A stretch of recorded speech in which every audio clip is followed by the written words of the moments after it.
सगळ्या महत्त्वाच्या बातम्यांचा वेगवान आढावा 770 बातम्या। कम ऑन किल मी, उद्धव ठाकरे यांचं भाजप आणि शिंदेंना चॅलेंज, तर मरे हुए को क्या मारना, एकनाथ शिंदे यांचा पलटवार। मराठी शक्ती एकत्र येऊ नये म्हणून यांच्या भेटीगाठी, पण जनतेच्या आणि कार्यकर्त्यांच्या मनामध्ये जे आहे तेच होणार, मनसे सोबतच्या युतीच्या संदर्भात उद्धव ठाकरे यांचे संकेत। मनसे सोबत युती करण्यासाठी उद्धव ठाकरे लाचार झाले, मेळाव्यामधून एकनाथ शिंदे यांचा ठाकरेंवरती निशाणा। बाळासाहेबांनी विरोध केलेल्या काँग्रेसच्या दावणीला ठाकरेंनी शिवसेना बांधली, इतक्या वेगामध्ये रंग बदलणारा सरडा महाराष्ट्राने पहिल्यांदा पाहिला, शिंदेंची ठाकरेंवर टीका। शिंदेंच्या शिवसेनेचे संस्थापक अमित शहा, वर्धापन दिनाच्या मेळाव्यामध्ये संजय राऊत यांचा घणाघात। शिंदेंचा मेळावा म्हणजे मराठी माणसाचा अपमान, कारण शिंदेंचा पक्ष गुजरातमध्ये स्थापन झाला, संजय राऊतांचा खोचक टोला। शिवसेनेचा दुसरा मेळावा सत्तेसाठी लाचार झालेल्यांचा, उपमुख्यमंत्री एकनाथ शिंदेंचा उद्धव ठाकरेंवरती निशाणा। नितेश राणेंना प्राणी आणि पक्ष्यांची उपमा देऊन उद्धव ठाकरेंची टीका, तर हे हिंदू मुस्लिम भांडणं लावतायत, ठाकरेंचा आरोप। राक्षसाचा जीव पोपटात आणि यांचा जीव बीएमसीच्या तिजोरीवरती, आदित्य ठाकरे यांचा लढा मुंबईचा, या मोहिमेवरती शिंदेंचा हल्लाबोल। सत्तेमध्ये असताना तिजोरी फोडा आणि सत्ता गेल्यावरती मुंबईचा लढा, शिंदेंची टीका। हिंदू बांधवांमध्येच भांडणं लावण्याचा भाजपचा प्रयत्न, हिंदीच्या सक्तीवरून उद्धव ठाकरे यांचा भाजपला टोला। हिंदी सक्ती गुजरातमध्ये करा, महाराष्ट्रामध्ये होऊ देणार नाही, ठाकरेंचा इशारा। मोदी सरकार देशासाठी पनवतीये, तर देशाला गृहमंत्र्यांची गरज, घरफोड्यांची नाही, उद्धव ठाकरे यांची मोदी सरकारवर टीका। भारतीय सैन्यानं पाकिस्तान ताब्यात घेतला असता, पण सरकारनं सैन्याचे पाय बांधले, ऑपरेशन सिंदूरवरून ठाकरेंचा मोदी सरकारवरती हल्लाबोल, तर ट्रम्प यांचा कॉल आल्यावरती पंतप्रधानांचा आवाज दाबला, ठाकरेंचा टोला। उद्धव ठाकरे टीका करण्याशिवाय काहीही करत नाहीत, दीपक केसरकर यांची ठाकरे सेनेच्या मेळाव्यावरती टीका, तर पराभव दिसत असल्यावरच लोक युती करतात, केसरकर यांची ठाकरे बंधूंच्या युतीच्या चर्चांवरती प्रतिक्रिया। पहलगाममधील 4 दहशतवादी शोधण्यामध्ये 56 इंचाचं सरकार कमी पडलं, 5चे 4 तुकडे करून सैन्य परत येईल असा मोदींनी आ मांडला, ऑपरेशन सिंदूरवरून संजय राऊतांचा निशाणा। पहलगाममध्ये मृत्यू झालेल्यांचं सांत्वन करायला गेलात का, तेव्हा कुठे गेलं होतं तुमचं मराठीवरचं प्रेम, कुठे गेली होती देशभक्ती, एकनाथ शिंदेंचा उद्धव ठाकरेंना सवाल। आजही वाटतं दोन्ही शिवसेना एकत्र यायला हव्यात आणि यासाठी तसा प्रयत्न करेन, माजी खासदार गजानन कीर्तीकरांचं वक्तव्य। ज्या सरदार वल्लभभाई पटेलांनी संघावरती बंदी आणली होती त्यांनाच आपला नेता मानून सर्वात मोठा पुतळा बांधला, उद्धव ठाकरेंचा भाजपवर घणाघात। गोगावलेंची अघोरी पूजा म्हणजे हॉरर सिनेमा, अघोरी पूजेच्या व्हिडिओवरून भरत गोगावले यांच्यावरती संजय राऊतांचा निशाणा। संजय राऊतांवरती टीका करताना गुलाबराव पाटील यांची जीभ घसरली, संजय राऊत यांचा सत्यानाश होवो, गुलाबराव पाटील यांचं वक्तव्य। उद्धव ठाकरेंची डिनर डिप्लोमसी, विधानसभा आणि विधान परिषदेच्या आमदारांची आज मुंबईमधल्या एका पंचतारांकित हॉटेलमध्ये बैठक आहे। आगामी महानगरपालिका निवडणूक, पावसाळी अधिवेशन याविषयी चर्चा होईल। तर ठाकरेंच्या सेनेची आज शिवसेना भवनामध्ये जिल्हाप्रमुख, संपर्क प्रमुख यांची महत्त्वाची बैठक, उद्धव ठाकरे यांच्या उपस्थितीमध्ये बैठकीचं आयोजन, संघटनात्मक बांधणी तसंच आगामी निवडणुकांच्या पार्श्वभूमीवरती बैठक महत्त्वाची। मुंबईमधल्या मनसेच्या विभाग अध्यक्षांची आज बैठक आहे, हिंदी सक्ती विरोधामधल्या आंदोलनाच्या रणनीतीवरती चर्चा होईल, मुंबईचे अध्यक्ष संदीप देशपांडे यांच्या उपस्थितीमध्ये बैठकीचं आयोजन।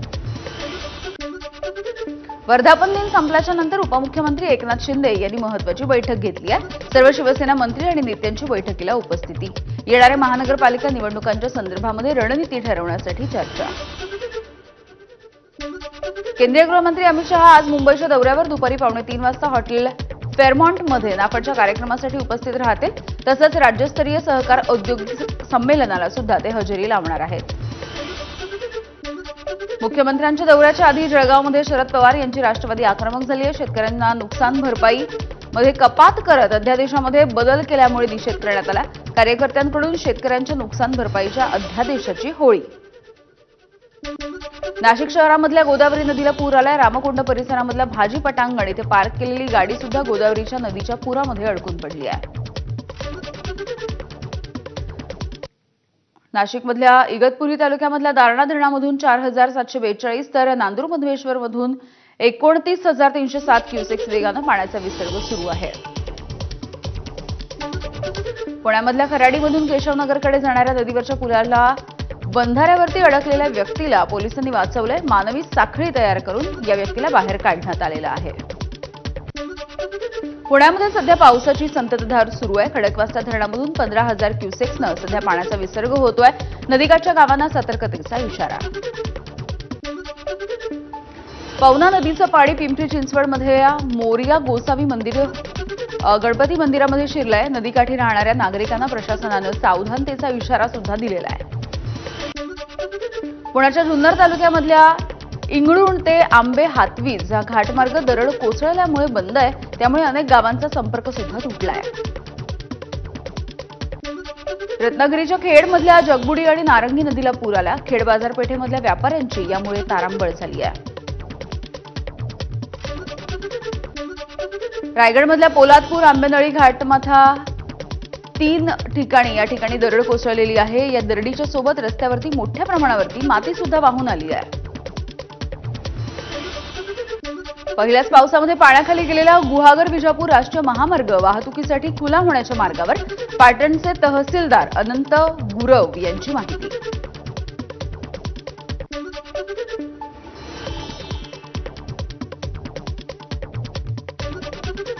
पुढची बातमी बघूयात। बातमी आहे साताऱ्यामधल्या विविध पर्यटन स्थळांवरती 19 ऑगस्टपर्यंत निर्बंध घालण्यात आले आणि यामध्ये विविध धबधब्यांसह कास पठार, महाबळेश्वरमधली स्थळं आणि इतर धरणांचा समावेश आहे। पावसाळ्यामध्ये पर्यटकांच्या सुरक्षिततेच्या दृष्टीने हा निर्णय घेण्यात आला। मुंबई, रायगड, रत्नागिरी जिल्ह्यासह पुणे, सातारा घाट परिसरामध्ये पुढील 24 तास ऑरेंज अलर्ट जारी ठेवण्यात आलाय। नागरिकांना सतर्क राहण्याचा इशारा सुद्धा देण्यात आला।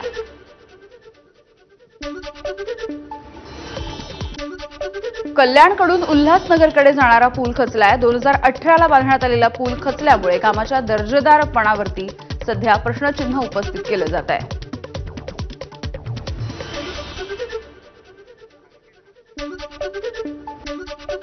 कुर्ला आणि भांडूप परिसरामधल्या नागरिकांना पुढील 4 दिवस पाणी उकळून प्यावं लागेल। पवई निम्नस्तर जलाशयाच्या दुरुस्तीचं काम पूर्ण झालं असून सोमवारपासून यामधून पाणीपुरवठा सुरू होईल। संत ज्ञानेश्वर महाराज आणि संत तुकाराम महाराज यांच्या पालखीचा आज पुण्यामध्ये संगम। पुण्यामध्ये स्वतंत्र ठिकाणी 2 पालख्या विसावतात आणि रविवारी हडपसरमधून या पालख्या वेगवेगळ्या मार्गाने पंढरपूरच्या दिशेने मार्गस्थ होतील। माऊलींच्या पालखीचं पंढरपूरच्या दिशेने प्रस्थान। आळंदी विठुरायाच्या जयघोषानं दुमदुमून गेली आहे। यावेळेला आळंदीच्या मुख्य मंदिरामध्ये अलोट गर्दी। आळंदीमधून ज्ञानेश्वर माऊलींच्या पालखीचं पंढरपूरच्या दिशेने प्रस्थान। हजारो वारकऱ्यांसोबतच पालखी पंढरीच्या दिशेने प्रमुख दिंडीमधल्या वारकऱ्यांकडून टाळ मृदुंगाच्या तालावरती ठेका धरून हरिनामाचा गजर। यंदा आषाढीमध्ये पहिल्यांदाच अजस्त्र वॉटरप्रूफ मंडपाची उभारणी। पंढरपूरला येणाऱ्या भक्तांना दर्शन रांगेमध्ये न भिजता उभं राहता यावं यासाठी मुख्यमंत्र्यांनी दिल्या होत्या सूचना। संत ज्ञानेश्वर माऊलींची कर्मभूमी नेवासामधून देखील माऊलींची पालखी पंढरपूरच्या दिशेने रवाना झाली। हरिनामाच्या जयघोषामध्ये आणि टाळ मृदुंगाच्या गजरामध्ये या पालखीचं प्रस्थान झालंय। संत मुक्ताईंच्या पालखीचं बीड जिल्ह्यामध्ये आगमन। मुक्ताईंच्या पादुकांना गोदावरीच्या नदीमध्ये स्नान। नागरिकांनी केलं मोठ्या उत्साहामध्ये स्वागत। संत साधू महाराज देवस्थानच्या दिंडीचं पंढरपूरच्या दिशेने प्रस्थान। 14 दिवस पायी प्रवास करून ही वारी पंढरपूरला पोहोचणार आहे।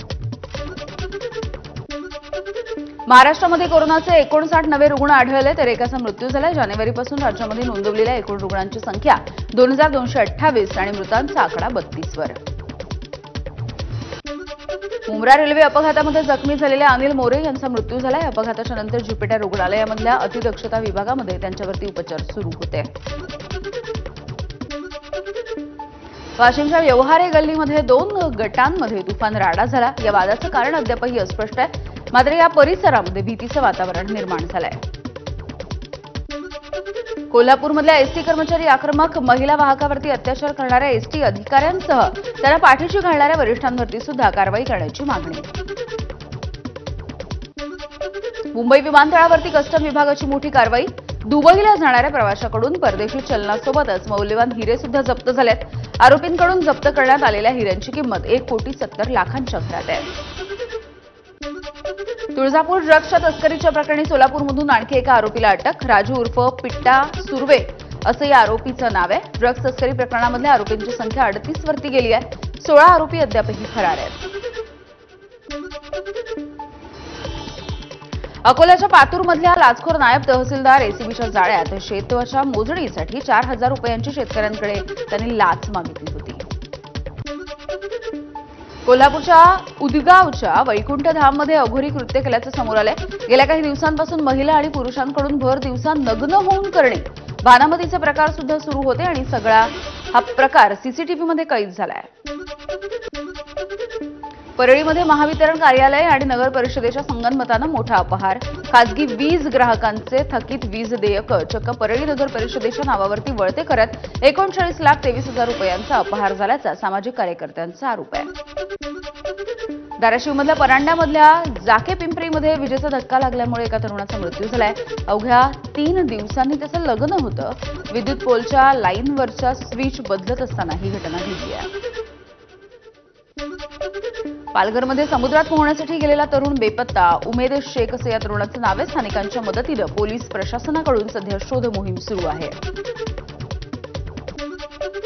वर्ध्यामधल्या शिवनगर भागामध्ये स्थानिक गुन्हे शाखेने केलेल्या कारवाईमध्ये 1.5 किलो गांजा जप्त. सेलू तालुक्यामध्ये येणाऱ्या शिवनगर हमदापूर मार्गावरती सापळा रचून ही कारवाई करण्यात आली. कर्नाटक सरकारचा गृहनिर्माण योजनांमध्ये मुस्लिम आरक्षण 10% 15% करण्याचा निर्णय आणि या निर्णयाला भाजपचा तीव्र विरोध. यवतमाळच्या पोफाळी गावामधील श्रीराम राजेंद्र क्षीरसागर याची वायुसेनेमध्ये फ्लाईंग ऑफिसर म्हणून नियुक्ती. गावकऱ्यांकडून श्रीराम याची भव्य मिरवणूक काढून जंगी सत्कार.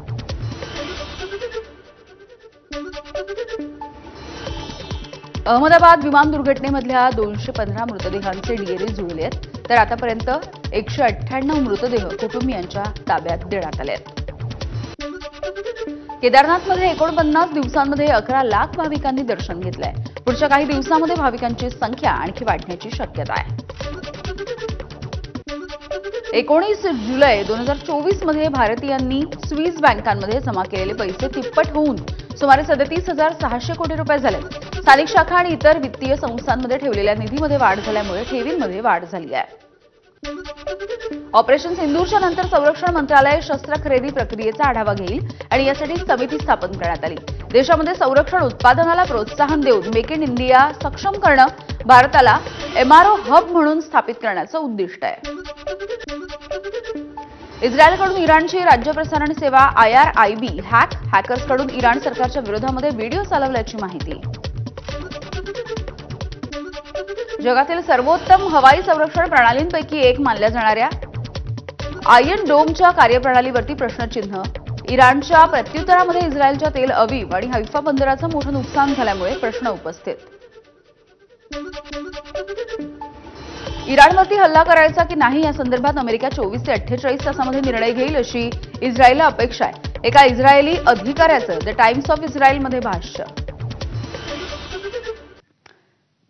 संयुक्त राष्ट्र सुरक्षा परिषदेच्या मार्फत इराण आणि इस्रायल संघर्षाच्या संदर्भात चर्चा करण्यासाठी इमर्जन्सी बैठकीचं आयोजन. इराणतर्फे बैठकीचं आयोजन करण्याच्या मागणीचं पत्र संयुक्त राष्ट्राला देण्यात आलंय. मायक्रोसॉफ्ट कंपनी पुन्हा एकदा कर्मचाऱ्यांची कपात करण्याची शक्यता आहे. कंपनीकडून डेटा सेंटर आणि AI संशोधनावरती अधिक गुंतवणूक करण्यात येणार आहे. मात्र अद्यापही मायक्रोसॉफ्टकडून कोणतीही अधिकृत माहिती देण्यात आलेली नाही. इंग्लंड विरुद्ध भारताची 5 कसोटी सामन्यांची मालिका. पहिला सामना आजपासून सुरू होईल. शुभमन गिलच्या नेतृत्वामध्ये भारतीय संघ पहिली टेस्ट सिरीज खेळणार आहे. नागपूरच्या 19 वर्षीय दिव्या देशमुखनं वर्ल्ड टीम ब्लिट्झ चॅम्पियनशिपमध्ये जगातील पहिल्या क्रमांकाच्या हो झिफान याचा पराभव केलाय. पंतप्रधान नरेंद्र मोदी आणि मुख्यमंत्री देवेंद्र फडणवीस यांच्याकडून दिव्याचं कौतुक. अभिनेता आमिर खानचा सितारे जमीन पर हा सिनेमा आज रिलीज होईल. चाहत्यांमध्ये सिनेमाच्या विषयावरून उत्सुकता. आणि या सुपरफास्ट बातम्यांच्या नंतर